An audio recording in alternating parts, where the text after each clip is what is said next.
Thanks for joining us for this look at the best original reporting from KPBS News this week. I'm Maya Trabulsi. Coming up, a status check on San Diego's newest safe sleeping location. What is the city learning from its latest effort to help the unhoused? More from our KPBS series on public art in our communities, where you can find art right underneath your feet. And they conquered Africa's tallest peak. Meet the Kiliqueens, whose personal stories helped them bond during this intense experience. The U.S. marked its independence this week, and for a select few on the deck of the Midway, the celebration included becoming a citizen. Jacob Ayer was there for the special moments for those who are already serving this country. It was a momentous occasion, just ahead of July 4th.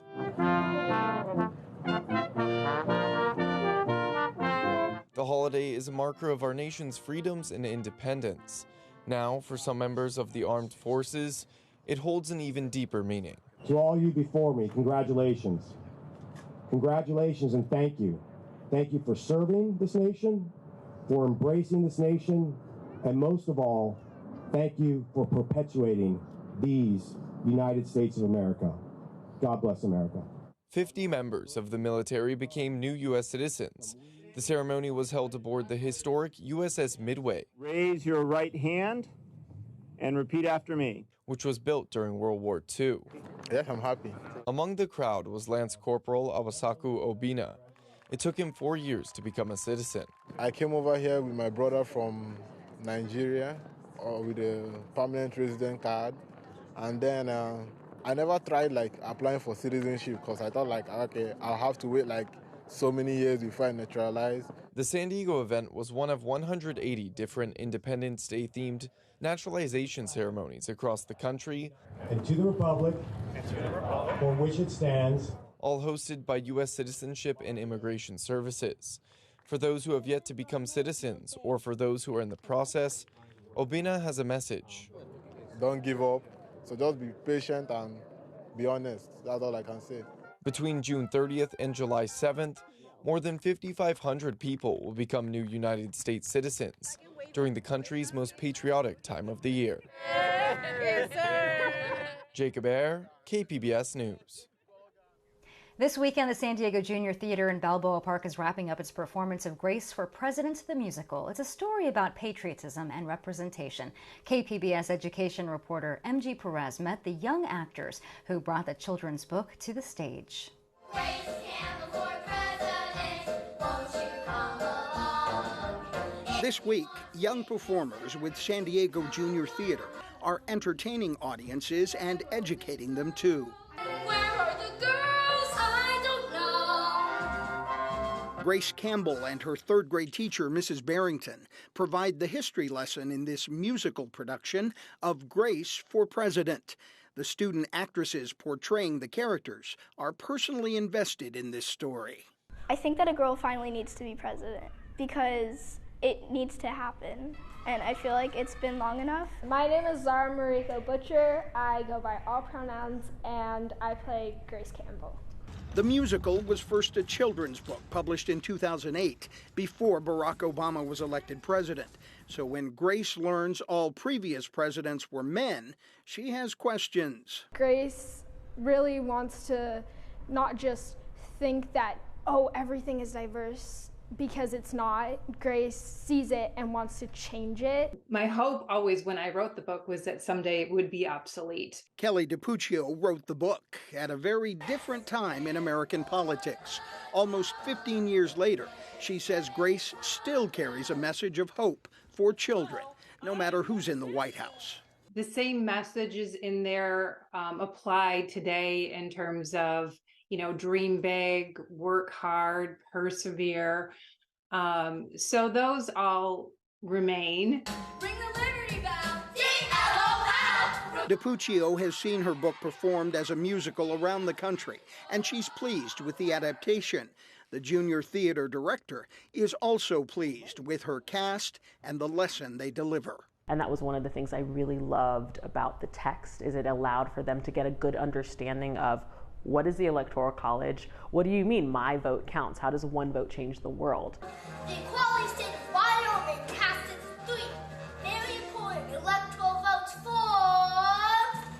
A few votes make the difference in the election results, which only adds to the inspiration of the story. I don't know about running for president just yet. It is in the back of my mind. It is a consideration. Spoken as a true candidate. MG Perez, KPBS News. In recent weeks, KPBS has featured works of public art around San Diego County. Our next stop is at UC San Diego, where Beth Accomando tells the story of the 800-foot pathway that welcomes people to campus. When you walk onto the UC San Diego campus from the trolley, you're greeted by a story that unfolds over an 800-foot pathway made up of 20,000 handcrafted pavers, each bearing a single textured word like Braille under your feet. Yes, so some people have commented that when they step into the walkway, because you step into an artwork, that you may not notice. That is definitely a reality.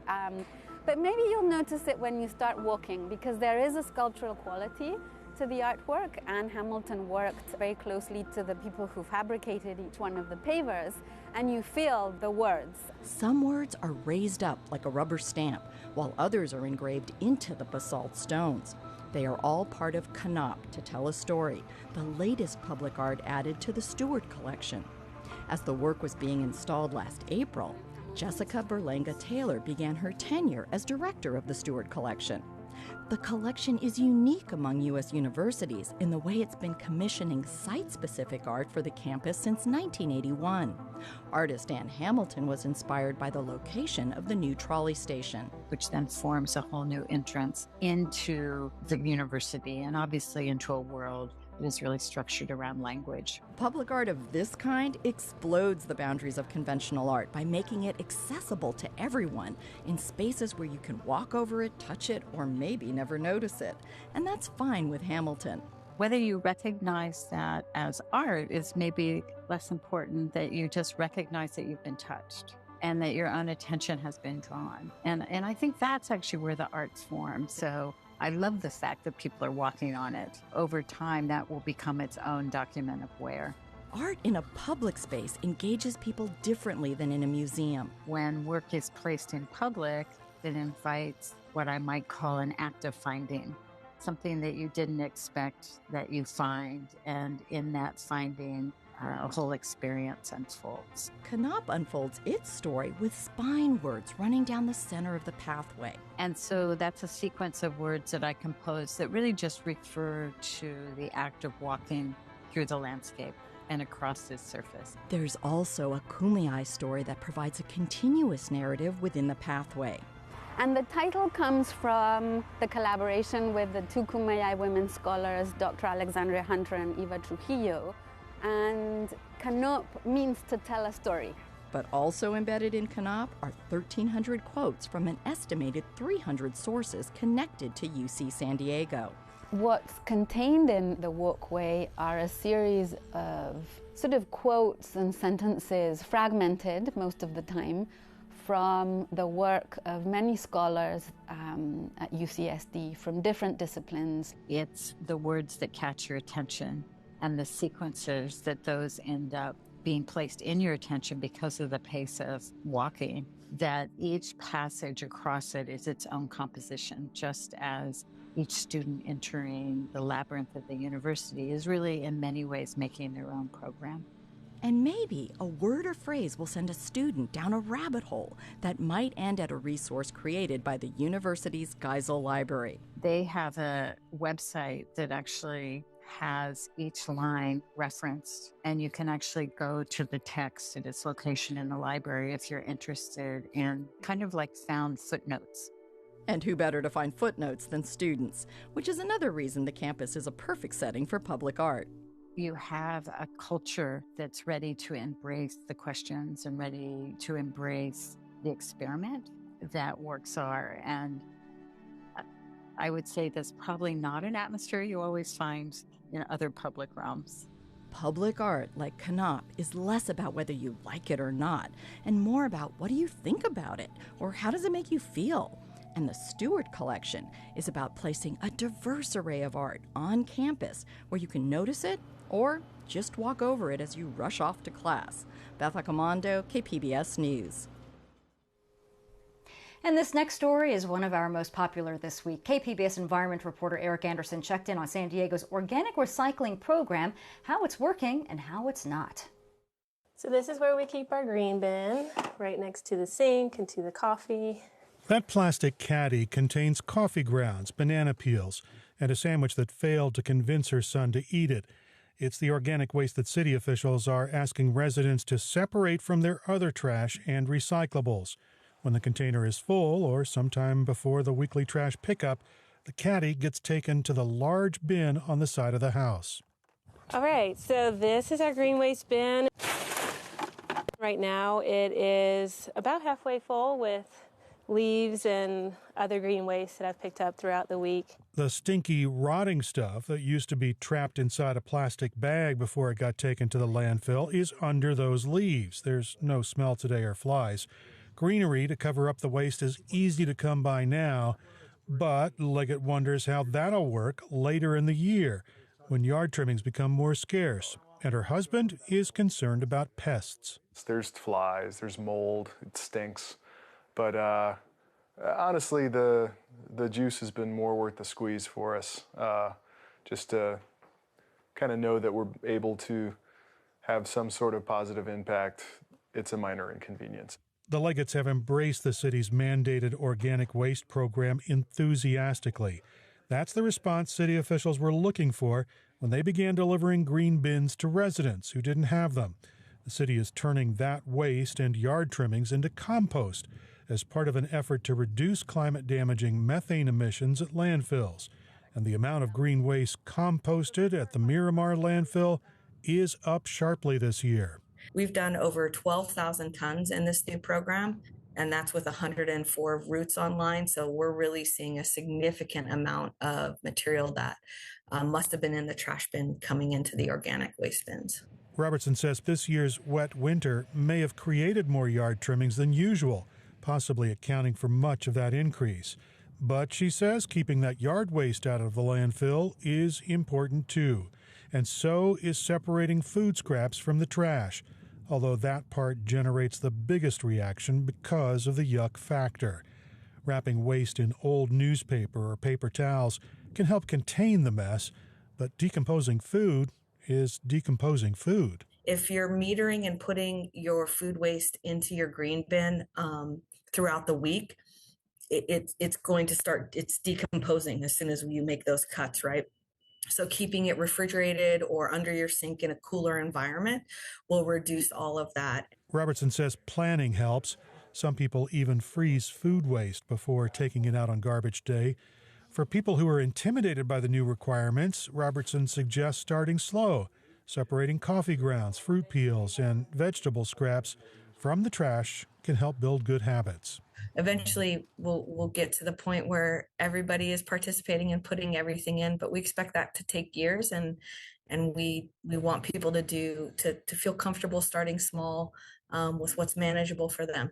That may be a good strategy for individuals, but organic recycling is a state mandate, and San Diego should have started a year and a half ago.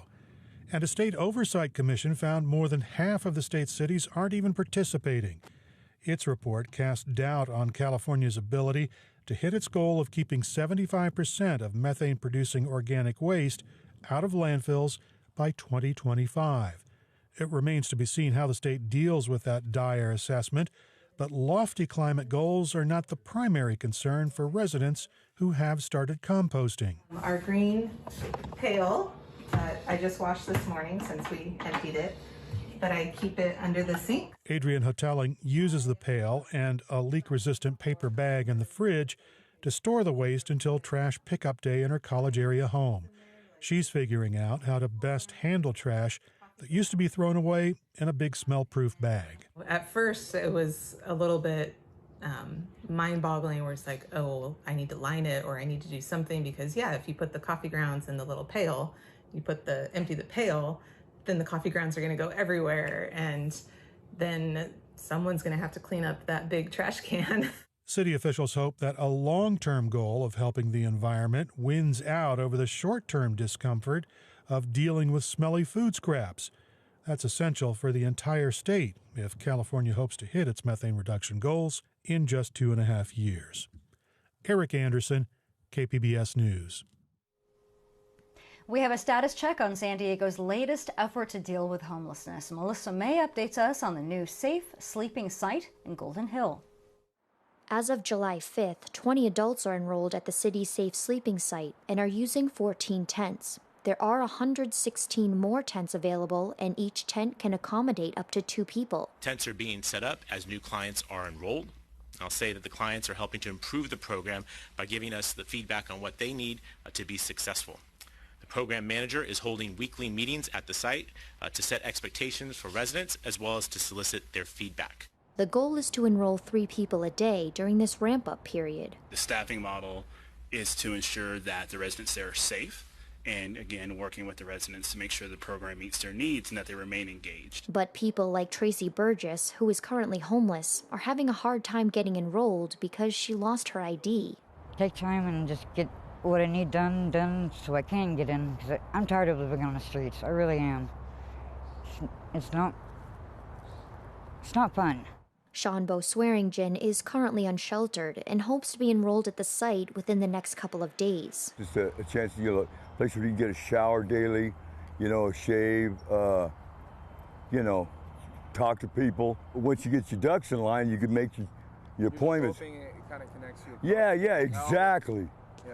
Physical health, mental health. Exactly, and a lot of times they can give you a caseworker, like if it's too much for you. James Carter is the deputy director of the city's homelessness strategies and solutions and says street-based case managers are working to help homeless people get off the streets. Apart from that, the operator Jeans for Change is working with 211, an intake process where if someone is not connected with the outreach worker, they will be connected with the outreach worker to have the intake process begun for them.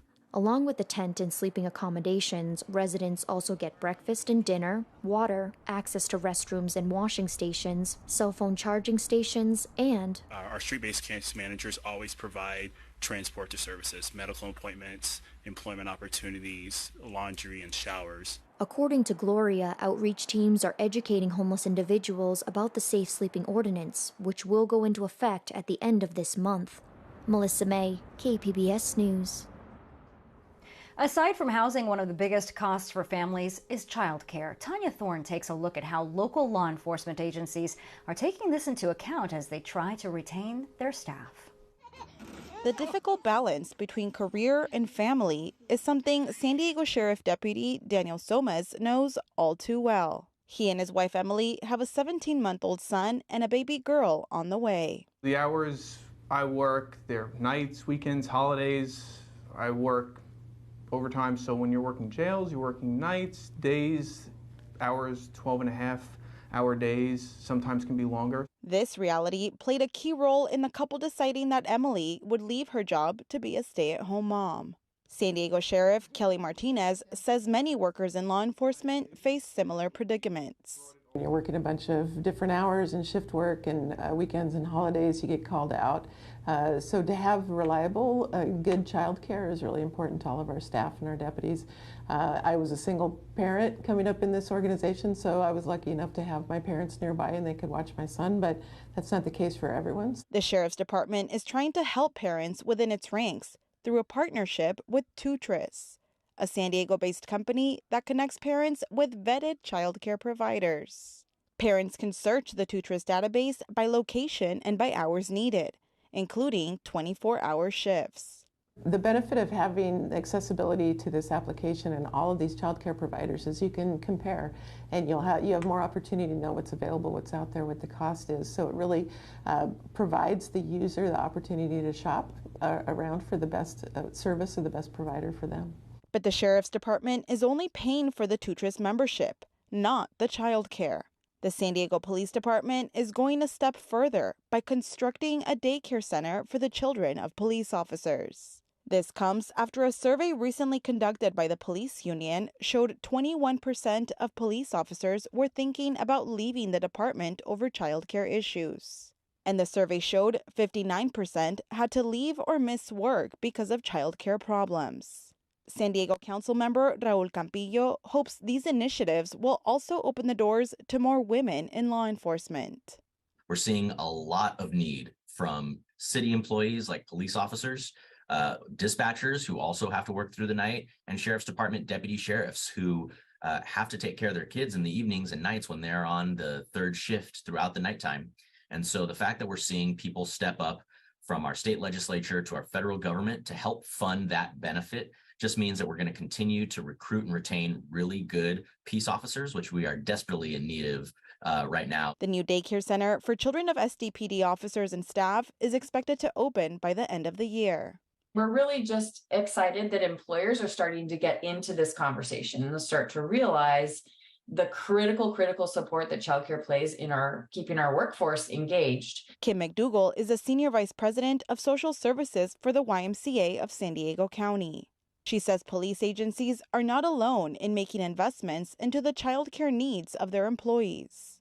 But the childcare industry is still suffering. There continues to be this lack of available care and a lack of the kind of care that families are looking for that is a barrier to a really high functioning childcare system. Members of the Child Care Providers United Union have been marching in Sacramento for legislation that supports better pay and benefits for care workers. McDougall says this could be a critical step in strengthening the childcare industry and providing help families are desperately looking for. Like the Somas family. With the Sheriff's Department's help in finding childcare, Emily hopes to re-enter the workforce. My wife has ambitions to be a nurse, and it's one of the big things that I think comes with this childcare is if she needs to go back to school, she's able to do that. Tanya Thorne, KPBS News. And our final story is about a group of San Diego women who are tough as nails. They decided to climb Africa's tallest mountain this year. But what I found out is what sets these women apart is their will to fight against stereotypes to realize their goal.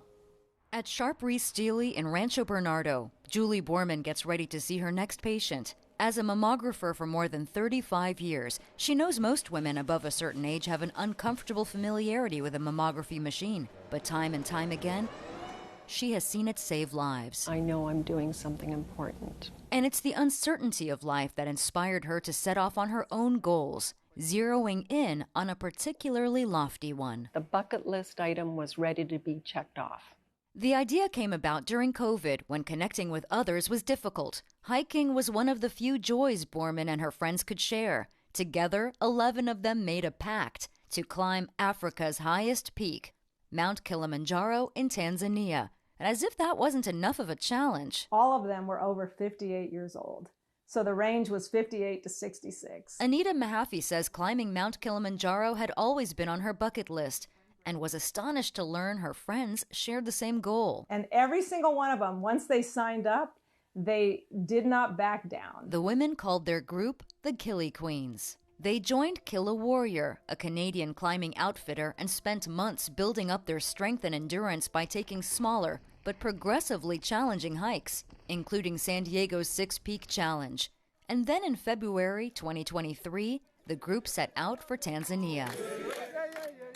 Well, like one of the guides said, you should be in Guinness Book of World Records. And I think part of it was because I only have one eye. So climbing Kili is challenging, but with one eye, it was even more challenging because you don't have the depth perception. Everything kind of looks flat.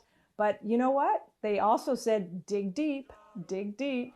And dig deep they did. She says it was 6 days of fun and 3 days of pure hell, with critical support from the porters hired by their outfitter to guide their trek, as well as to carry 40 pounds of gear per person up the mountain. Borman says the climb was partly for friends and patients who fought breast cancer, and some of the porters wore pink ribbons in solidarity. You know, we did these things for them too. Still in the game. The group took a route called the Western Breach, scrambling over ice, steep terrain, and rocks. It was the most difficult route of Kilimanjaro. It was also the longest, so it gave us more time to acclimatize. Eventually, they reached the slowly receding Furtwängler Glacier, which is expected to be completely melted by the year 2050. And as the group continued the ascent, the porters kept track of their oxygen levels, testing their cognitive function with small tasks, like tying their shoelaces. We knew we had to go slowly. And in Swahili, there are 3 words, pole, pole, pole. go slowly. The slower pace is part of the success rate of summiting. Even so, none of them escape the dreaded altitude sickness. The mountain decides. You don't decide. The mountain decides whether you're going to go up or not. And the mountain decided that 3 of the women should not ascend further. And it wasn't their choice. It was the outfitter that said, if you go up, you're going to die. 8 of the women made it to the top, but all agree it was the journey to get there and the ensuing bond that formed among the entire group that mattered the most. For the first time since their trek 2 months prior, the Kiliqueens met again, this time at lower elevation in Scripps Ranch. Cheers, cheers, cheers. Breaking bread together and processing the surreal experience of their hike, with 2 members of their group joining via Zoom. You are as young as you will ever be right now. And the minute you say you're old is when you're old. But if I had a message in what all of us wanted to convey, it would be that you actually can. There's nothing stopping you at all. It's all in your head. The point is that everyone has a trek in life. And for Julie Borman, who has spent her career protecting women against one of life's uncontrollable variables, she says setting goals does not have to be summiting a mountain like the Kiliqueens, but simply pushing yourself to meet desired challenges despite age, gender, or ability. Do it. Go for it. Be strong. Don't wait. Now's the time. Maya Trabulsi, KPBS News. And just put one foot in front of the other. We hope that you enjoyed this look at KPBS News this week. I'm Maya Trabulsi. Thanks for joining us.